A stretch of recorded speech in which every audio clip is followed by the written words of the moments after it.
Painting a car yourself sucks, but it's not for the reasons you may think. You're gonna save money if you do it yourself. You're gonna have the satisfaction of being able to look at your car and say, wow, I did that. No, the part that actually sucks is being able to spray it.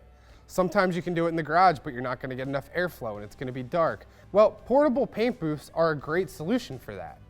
However, you gotta make sure you buy the right ones. We purchased one that was direct from overseas, bought it last year, painted a bunch of projects in here. But the same thing we keep talking about. There wasn't enough light, there wasn't enough airflow, it got dirty really quick, and we found out there was a better option out there. Tom from Mobile Environmental Solutions, they make paint booths that are made right here in the USA. He hit us up and he said, guys, I have a better solution for you. I have something you want to try. So he sent us a paint booth, he flew up from Texas, and we're gonna go talk to him about why the MES booth is a heck of a lot better than the ones you're gonna get from overseas. All right, Tom, so the burning question here, are these things legal?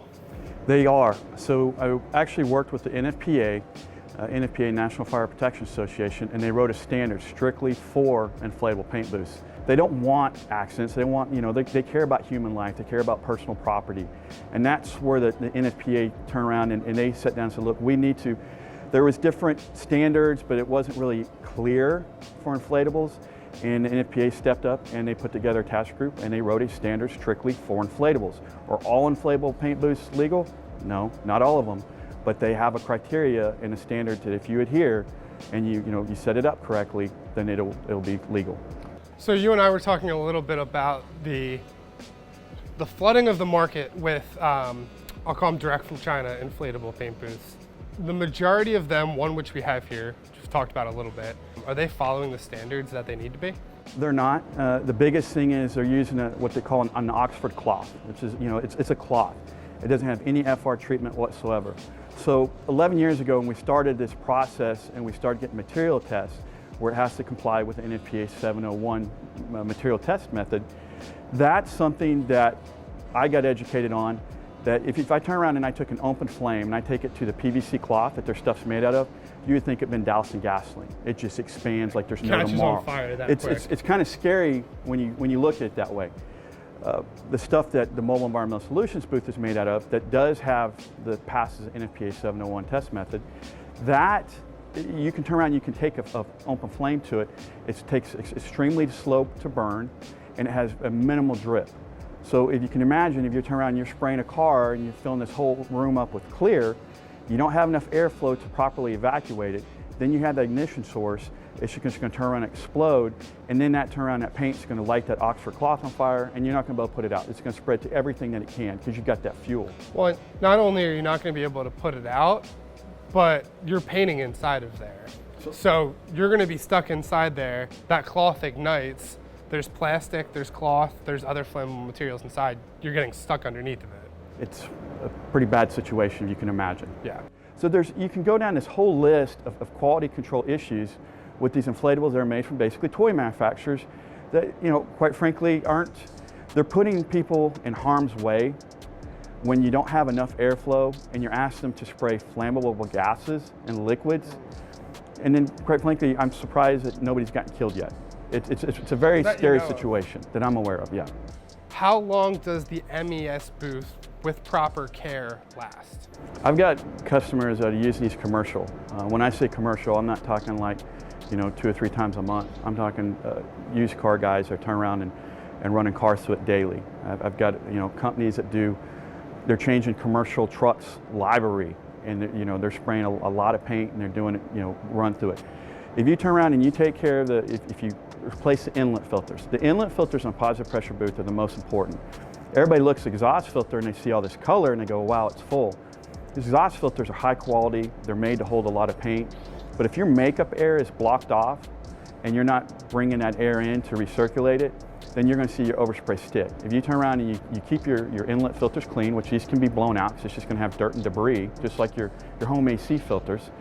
If you do that and you run some maintenance, you can use booth coat on these just like you would a permanent style paint booth, and pressure wash it, you're going to be good to go. I've got customers that 6, 7 years are like, hey, go ahead and send me, I want to purchase a new set of windows. Well, it's no problem because everything's digitally cut. We have these on file. Now we're constantly making changes to the booths, anything we learn to make them better, but we keep it on file. So we know You know, like your booth, it's got a serial number. You call me 5 years down the road, say, hey, man, a guy drove a forklift on it and he drug the forks through it and he tore up the floor. Boom, no problem. We print out a new floor, sew it up, and you have a new one. And it's gonna be a perfect match because it's replaceable. The doors are replaceable, the windows are replaceable. Obviously the filters are replaceable. Stuff like that is why our price is what it is, but you can also get a lot more life out of it and you can be able to make a lot more money. A lot of the ones you see overseas, they're just turned around and everything's sewn together. So if you break a zipper on a door, you're going to take that whole inflatable to some interior shop or some upholstery shop to get that zipper replaced. If you break a zipper on our booth, you just unvelcro the door and velcro a new door up. You can send it back to us in Texas and we're going to fix the zipper for you and send it back, and you know, no big deal. Because we care. We don't want the phone call at Friday at 5 that you're not able to work because you had a failure with one of our products. So what is the big difference in literally how the air is moving in your booth versus a Dirk and China booth? So if you look at a Mobile Environmental Solutions booth, you're going to see up on the top 6x6 inlet filters. In all of our booths, it doesn't matter if it's a 10x10 or if it's a 57 by 19 by 20. 2/3 of it, you're going to see these inlet filters coming from the columns. And what that does is it pulls the pressure from the tubes, and that's your makeup air, and it keeps the momentum going for a true cross-flow style booth. That's the only mobile inflatable booth on the market with that, and that's why we have it patented. Every other design is going to be what they call an airlock in the back. And I've heard people refer to it as a paint mixing station. That's not it. What it is it's an airlock. You'll see some bigger than others. You'll see, you know, different blowers they use. Some will use smaller, some use bigger blowers. But basically you have this room and you're filling that room up with air. It's pressurized, and then they have a wall of inlet filters. So one design does a really good job, and they've got their bank of inlet filters, and then you'll see a lot of the overseas inflatables to where they just turn around and they have the fish netting and they just stuff carbon filter media in there. Well, first of all, carbon filter media is not an inlet media. Carbon filter in charcoal is used to capture fumes.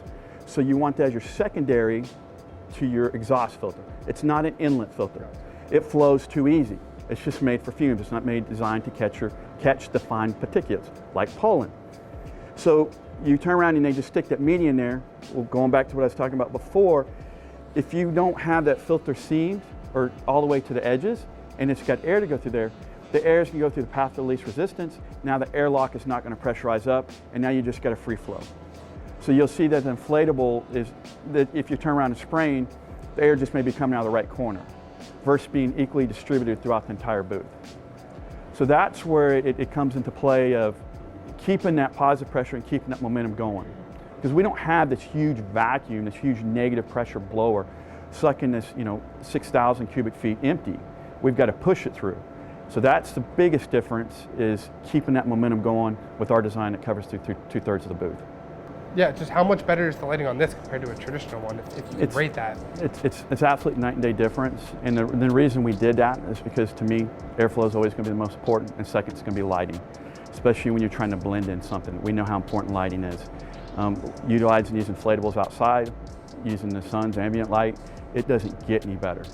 I've got a customer in Florida that turns around and he restores old Porsches, and he turned around and just sent us a video of a 60-something 911 that the black came out so good it almost looked chrome being outside in the sun, because it was if you had your Florida sunshine directly on a white inflatable, and it just everything matched up, and it looked phenomenal. And I had two different people I showed the video to go, wow, that's a chrome paint. I was like, no, that's just a gloss black. But the lighting is very, very important. All right, so Tom, can you walk us through kind of some of the features of the booth behind us, which is, I'm assuming, pretty standard for most of these booths? So it's a cross-strap booth, but because when you and I talked and you told me about the setup and you told me a little bit what you're doing, we built you what we call a reverse flow. So generally, you look on our website, you're going to see exhaust filters out through the door that you're going to bring your automobile in or out, or your large door. That is our standard booth. So you're going to have, a normal, like this is 30 by 15. Next size, our most popular size is a 24 by 15. That's where your exhaust filters can be right there, and your inlet and your blowers are all going to be in the rear of the booth. This booth we designed for you. We have it exhausting out the back just because of your studio setup and to make it work for here. So that's where you see ducking and exhaust cover to where you can turn around and you can route it outside that garage door. That's something we can do. We've just started doing drive-through booths. We're getting requests for guys who are doing production work and doing assembly line work, and being able to do a drive-through booth just allows them to utilize less space and be more efficient. All of our inflatables are going to have replaceable doors, replaceable windows, a replaceable floor, replaceable filters. That's very standard. Everything's going to have reinforced D-rings on every column. Every floor is going to have reinforced D-rings to where you can stake it down, so we don't have to worry about it, a high wind coming up and lifting it without an automobile or something in it to weigh it down. That's pretty standard. Everything's going to come with tie-down straps to where you can tie it down. It's all going to come with UL listed blowers. We don't use blowers that aren't listed. Everything's made here in the United States. We're going on 11 years. We really care about our product. We care about our end users. This isn't a one-time sell. There's numerous customers that they've got my cell phone number, they have my sales rep's cell phone numbers. We see each other at different trade shows every year. We're in it for the long run. For us to stay in business, we've got to have the customer has a good experience, and then hopefully they tell a few friends. If the customer has a bad experience, they're going to tell 50 people. They have a good experience, they tell 10. So it's our mission to put out the best product to our ability and to stand behind it. To where, there's stuff that's been outside of warranty that I've taken care of just because it was the right thing to do. And you don't see that around anymore. I'm not saying that we haven't had people try to take advantage of the situation, but we are based in the United States. We do come from this environment. We understand that most people are using this inflatable to generate revenue. It's a tool to them, just like everything in their toolbox and just like their electric drills and everything else. We care, and that's the biggest thing. So it's a paint booth video. Do you want to go paint something? See this thing in action? That's what I'm waiting for. Yeah, well, we got a hood set up. Not really sure what coating's on it. I think it's an epoxy primer, so it might not look the best when it's done. But we got a hood. We're gonna go spray it some base clear and see how this MES booth does for us then. Looking forward to it. Let's get to it.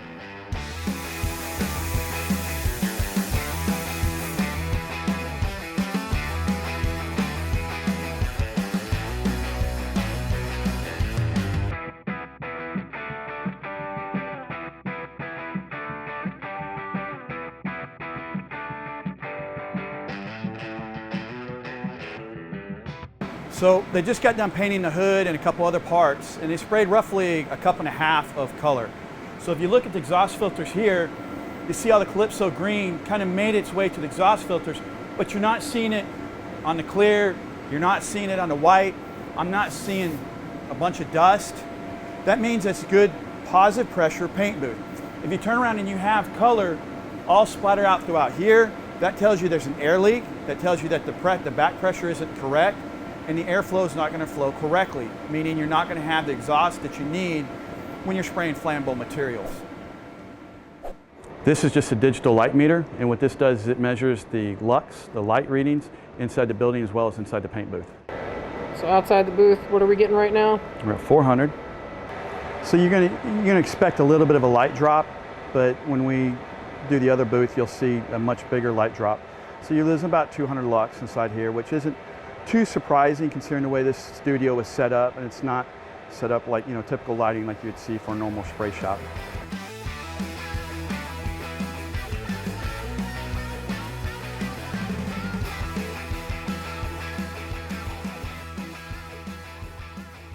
So we showed you on the other booth, the Mobile Environmental Solutions booth, the measurement of light. We're going to do the same thing in here. We're going to do it next to a window, so it's a fairly even comparison.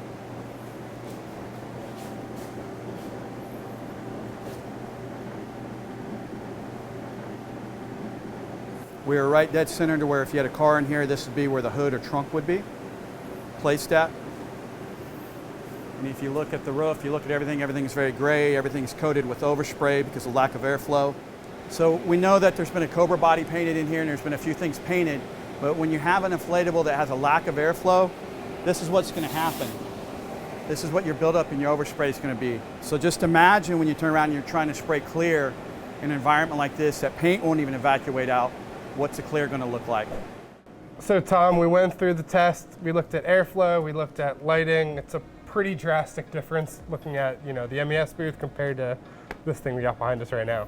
It really is. And the funniest part is when we shut the first booth, the Mobile Environmental Solutions booth, I made a comment about the zipper, not knowing that now they send warning tags that basically say, we are not going to cover it if you drive over a zipper. We thought that. We didn't see that until today, so that was pretty funny. That was a nice laugh. Obviously, we went over the airflow. You said that, hey, I've cleaned this up. I've washed it a couple times, and we saw how much dust was on my hand just from painting the Cobra body, which in the big scheme of things is not that big of a car.